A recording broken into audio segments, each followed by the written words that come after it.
Hi, Lisa. So nice of you to join me. Thank you very much for being in the Sonic Stage series. The second installment, and what an honor it is to have you. Welcome. Thanks for having me. I appreciate it. It's fantastic. I was really happy when I recorded your performance in Superbooth this year in Berlin, and I placed it online. And through that, we came into contact, and I was really happy to invite you to share your wisdom and your learnings with people. Thank you again for your kindness and inclusion. I'm happy to be here with you. Amazing. So I have a couple of questions that will maybe help us get started. Knowing that you're able to produce in kind of these compact systems, but then also that you have this very large possibilities in your studio at home, do you sometimes get option paralysis where you're just like, what am I like? Do you have phases where I guess the word is kind of writer's block? Where I mean, personally, I have it sometimes. Sometimes the gear can be overwhelming. Does that ever happen to you? And do you have a way through that, or is it always inspiring and you just always want to go dive in? I never have a problem with that. No, You know, good on you. partially because one of the things that a lot of people don't know about me is, for years and years and years, all I used really was a pair of old 2600s, a handful of ARPs and Moogs, and that's it. And as great as that sounds on paper, during the 80s and the 90s and the early 2000s, when it was really difficult to find technicians to help keep them serviced, Hmm. they were sort of rough and tumble to deal with sometimes. But I still that was always those are always my main instruments.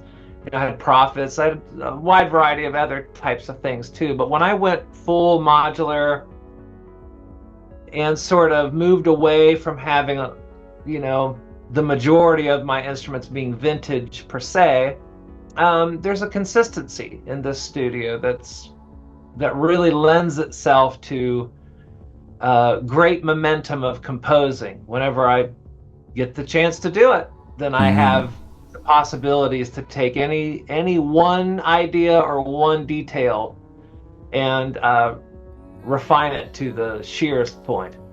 And that's just Fantastic. something I love to do. Now, I sometimes will start with, like I said, this thing's just sitting here, and this is how I've started a lot of pieces. A 2600, a grandmother. Sometimes I'll go outside and I'll use a 2600 and a Mother 32, or it just depends. It just always sort of depends on what the music is that's coming. And what would you say, where do you find your inspiration? Is it the sound and the instruments, or is it also things you experience in nature or your life, or like what is it that drives your creativity, would you say, at this time? More my life and nature, living in the country, raising a kid.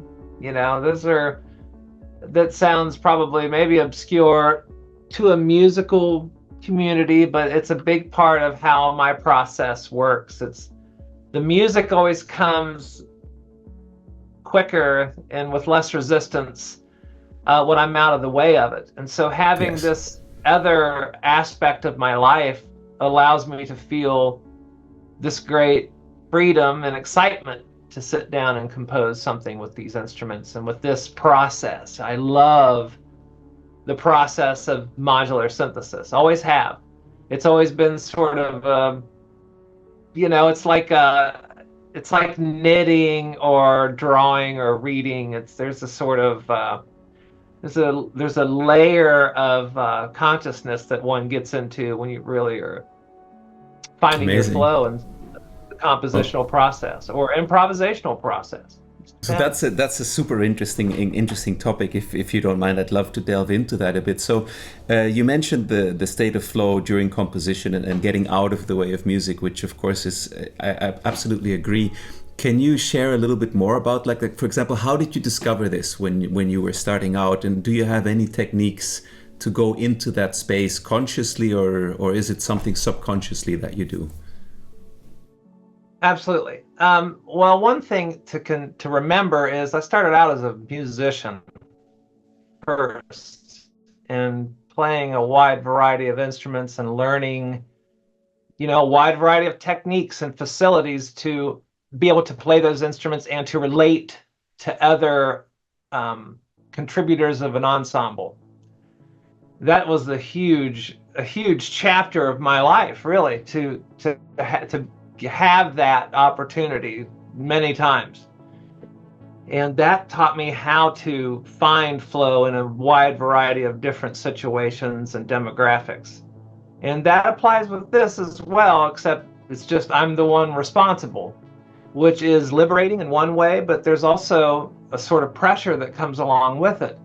And how I've learned to deal with that pressure of being the only one responsible for an entire album or an entire concert of music is, the truth is, I just enjoy myself and I don't try to overreach within my limitations at that time. So that could mean the amount of equipment I have, or my mood, or how much music I feel like I could create, or what kind of music. Do I need to sit and play something melodically and harmonically, that's completely cerebral and celestial, as I like to call it? You know, something that's on a more psychoacoustic intention. Those are musical devices too. They just change and orb with each situation and each environment, you know. That's super interesting. I saw in one of your other interviews that I found in YouTube preparing for this, that you also you described that when you make music or when you listen to music, it's also very much a visual kind of experience for you, where you can also sort of imagine and see the musical landscape that is in front of you. Is that something maybe you can share a bit about? Absolutely. Yes, I definitely see an arrangement before it comes. I can almost see it. You know, there's almost like an infrared sort of outline to what range I'm going to need to create a piece of music that's coming through me in real time. You know, I try not to get in the way of that. I try to set myself up for things that I know I can reach for, to constantly rinse the listener's position in the music. That's part of the responsibility as a performer, as a composer, as a recording artist. You know, it's all well and good to do whatever it is you want with your music and art, but for me, as self-indulgent as my albums probably seem on the outside, they are designed and carefully crafted for people that are going to be participating listeners. I want to take them into some sort of sonic wilderness where the music can thrive and have an opportunity to include the listener. That's a big part of what I intend to do every time I sit and make a piece of music. You know, if I just thought about myself all the time, then I would probably just be a listener. You know, I probably wouldn't want to create something so as much as just enjoy music. But as a composer, as a creator, as someone that has developed years of both musical and technical audio skills, those things were acquired so I could have a better opportunity to be free in my work while simultaneously making a home for my listeners. You know? So would you say that acquiring this kind of, you know, certain amount of, I would call it musical knowledge, technical knowledge with the devices, the mixing knowledge, that once you have a certain level in that expertise, it's actually what allows you to experiment and come into the state of flow through the enjoyment of the process? Is that sort of what could I paraphrase it that way? Absolutely. That's exactly it. Because part of what goes into a great performance is consistently developing a higher level of facility, whatever it is that you're doing, whether it's playing an instrument, you know, or whether it's creating a mix, and whether it's working with tape, printing to tape, or it's working in a DAW and leaving headroom and making it sound like something other than a square wave. Agreed, yes. You know what I mean? To put it politely. There's a great deal of homework and rolling up the sleeves to have that facility to know the range of every single thing that you're doing, every single component, either in an integrated system or a completely independent, discrete system, which is what's behind me. That's a discrete system. Everything is in or out. Nothing happens until you make a selection. And for me, at a certain point, that became so liberating as a composer and improviser and performer, because I can come in here and look around for an hour and not have anything turned on, and by the time that hour concludes, I already know what moves I'm going to make to approach a piece of music that might be coming through my body at that particular time. That's super interesting. So I read somewhere that one of the defining experiences you had that took you towards music and synthesis was an astral projection experience that you had, I think, at quite a young age. No, it sounded like it was in your teens. That's correct. So that's incredible and amazing, and I'm sure many people in music also have, you know, these kinds of connections to, let's call them, otherworldly realms. What can you remember from that journey? Is it like still super vivid, or is it more a feeling? Like, anything you could share about that? It's very vivid. It was just at a very volatile time in my life, and I had just had a sort of, you know, a very personal talk with my idea of who God is, and had some questions that I put out there, and at a certain point I decided to lie down and to rest, and that's when it began. And it was, to this day, probably one of the most intense personal experiences of my life. It's just hard to put into words exactly everything that happened, but there's a piece on my first solo album called, there's an album called Snowy Dreamscapes that you can find on the platforms.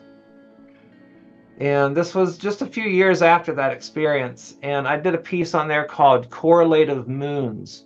And that was essentially the first time I tried to recreate what that experience sounded like and how it moved, how it opened up all these passageways and all these corridors. And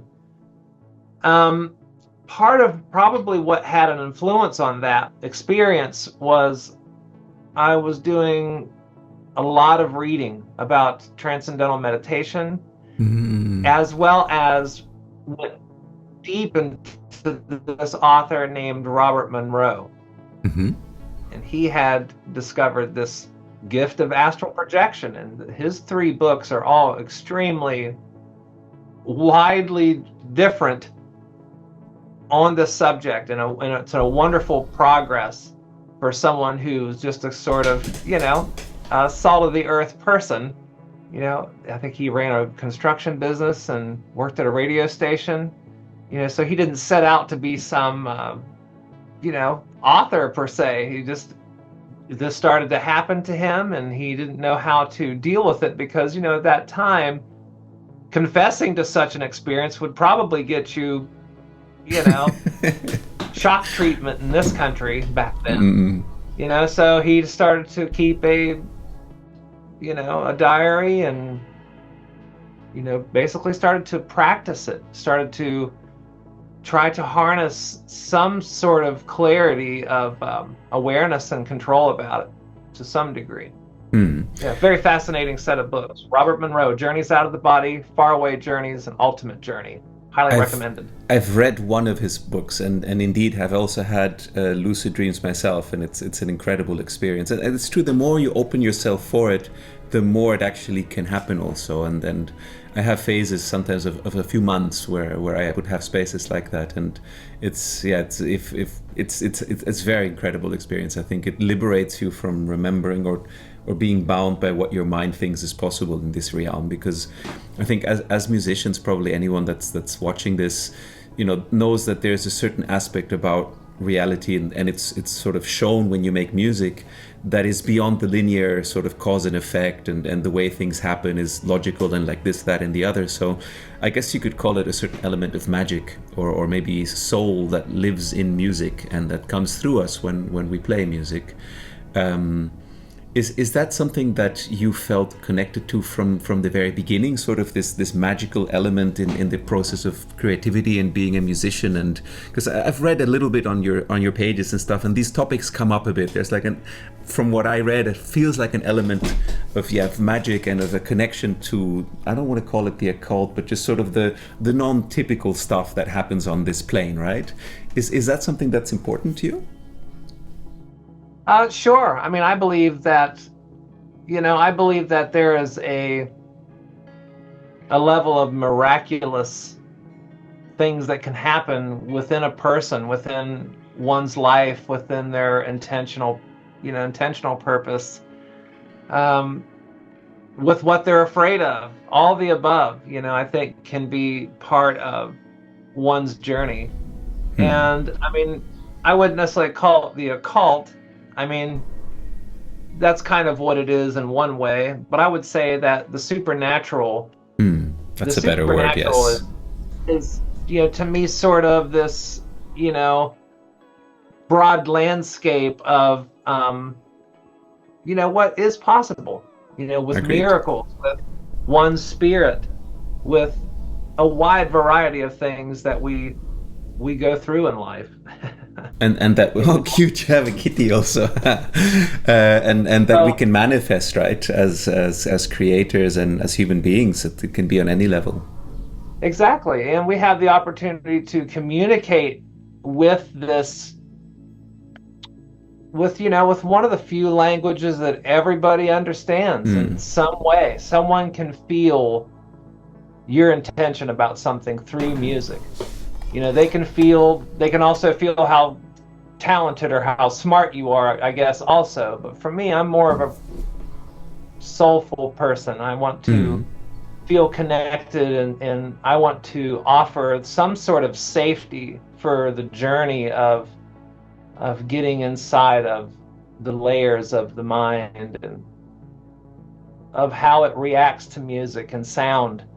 And be someone that is a sort of a safeguard to that, going deep into things that in one way, one observation could seem dark or could seem, desperate, but truly what it is, it's just the willingness to go into a sonic space, a musical space that opens up parts of ourselves that allow us the freedom and safety to search our own minds and search our own souls. Wonderful. That's what I love about music. That's beautiful. That puts it in a nutshell. It's a very nice way you've worded that. I couldn't agree more.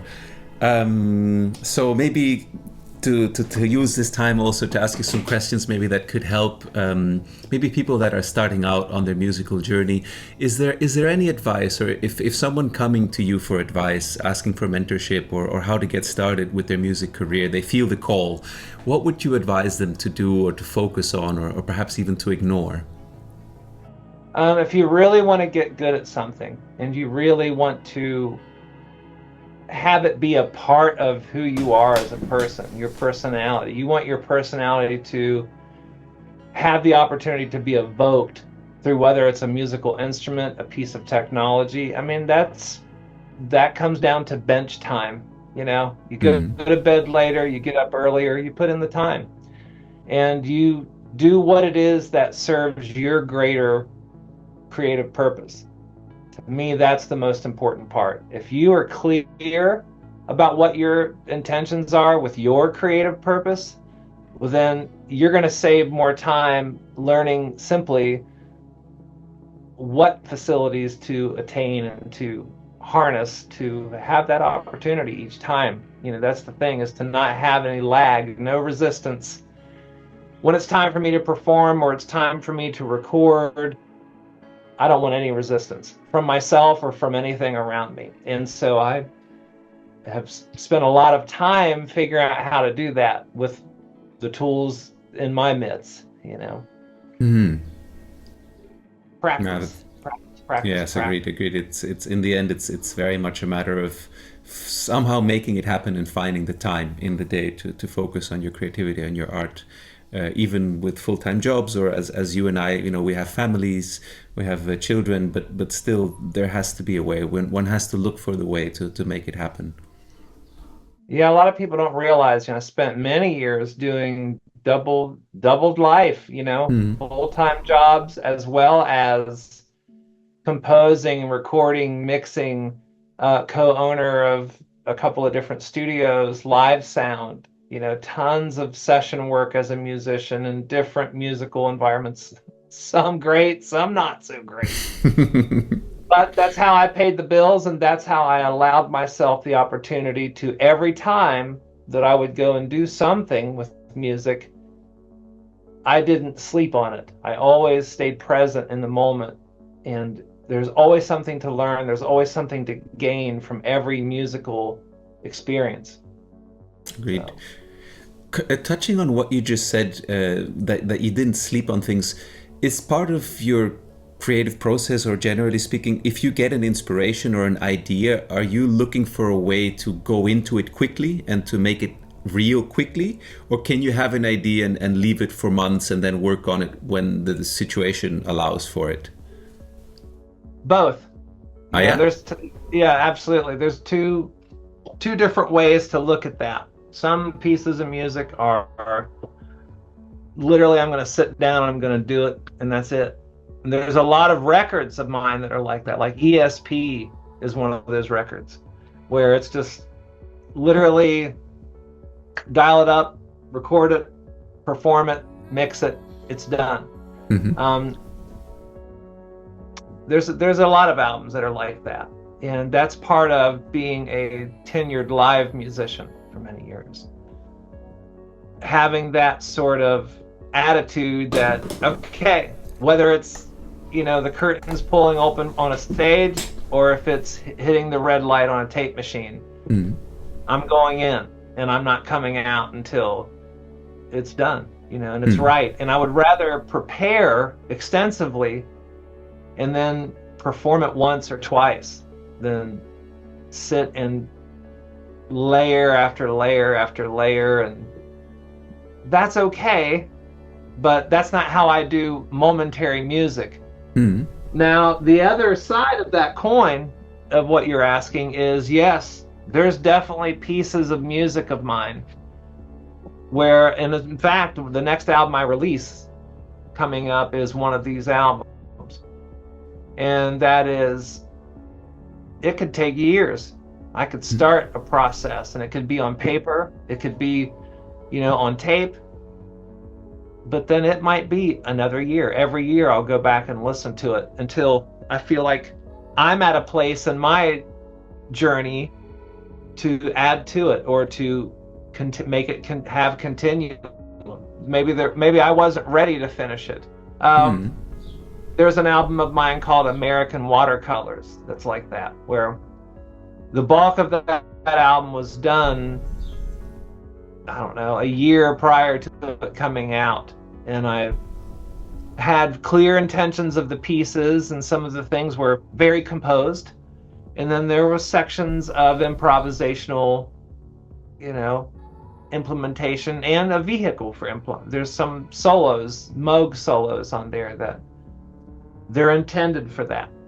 And but I recorded the whole album other than the solos and a few ornaments, and completely forgot about it. Got busy with other projects, traveling, parenting, you name it.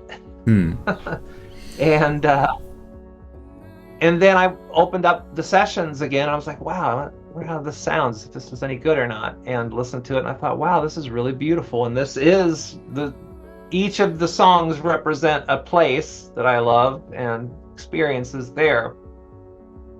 And since then, I had already been through these places since that first initial composition. Well, I listened to the tracks and didn't even finish them, but I decided to go into it blindly, and I set up a 2600 and a mini Moog for solos, and just played it and just listened to it, and then just made one shot on the solos, and then got out. Just listen and respond as if it's the first time I've heard my own piece, That's when that process really comes in handy, because you have the opportunity to get away from it and not put yourself so much into it. You can be a bystander in your own scenario. Very So it just interesting. depends. Everything has its own process. There's no real one way that I like to work best, other than I like to be working. Would you say you make music every day? I certainly try to. It's not Nice. always that way. It's not always that way, and there's times when I'm thinking about music more than I'm physically. I'm a conceiver. I conceive all the time. I'm always thinking. I'm always looking and filing away certain concepts or certain signal paths, or sort of, how can I process this feeling about something? Maybe I feel a certain way about a real life situation, or maybe I feel a certain way about a beautiful scene of nature that I witnessed. How can I make a listener feel that experience? And that's what keeps me going and keeps me weaving what might be possible if I'm patient and just continue to seek that vision through. It's easy to sit down and overdo it super quick and still not hit the mark. That's how I've learned. That's how I've learned. I've done that many times in my past. Those albums aren't out. You know what I mean? That's how this works. Is you have the freedom to do your art as you wish. That's what this is all about. Oh, wonderful. Anyone keeping too busy trying to formulate what they do after somebody else is, who needs it? Yeah, Be yourself. Who are you? I want to. The music that I listen to is a wide variety of styles, but I'm always listening for the individual in the music. Always. That's an interesting parallel. I had a conversation with Aura Music. I don't know if you know him. He's a sort of an ambient. He was also at Superbooth. He does like down-tempo space stuff. And he said something very similar, as did Robert Babich, Rob Acid, who also I had talks with about these topics. And putting yourself into the music and being authentic and original with what you're making is something they also echoed and shared. For people that are starting out in music and from a point of view of what do you think is helpful to get people inspired and started and connected to something that could become their vision, their sound, is there anything that you would recommend for them? Can be anything you like, can be education, can be devices, can be software. What would you say to someone coming to you saying, hey, I know I want to make music, I know a little bit about scales and piano and I want to get started. How do I do this? How do I get into this? I have a laptop, but I don't know much else. Well, it comes down to habits and creating a structure for those habits, which I feel is a big part of my own success, so to speak, as far as I'm concerned, which to me success is listening back to a piece of music and feeling good about it. Maybe I'm not going to listen to it extensively, but that's the process. Is it takes years to get to the point where you hit playback and you're just not like, I got tired of feeling that way. I got tired of feeling that way about hearing myself being played back. So I worked extra hard at developing systems of habits and practices that serve that purpose of, okay, I want to be a better musician. I want to be a better soloist. I want to have more to say, and I want to be able to have the kinds of control that's on a level of a jazz musician. But I don't want to play jazz music. I want to play my music. And so my music takes a lot of time, care, and simply hard work to just learn how to get the most out of this equipment and make it feel like something that it's not. That's good observation. So it's very organic. Yeah, it's all about creating structures for yourself. Start simple. the goal is to make a selection and follow it down. Mm. Buy one synthesizer, learn it inside and out, create habits for yourself that get you on it, and stick to it. And don't try to look for instant gratification every single time that you sit down, because you might miss something. When you're looking for gratification, you're not staying open to the possibilities of the miraculous of that situation.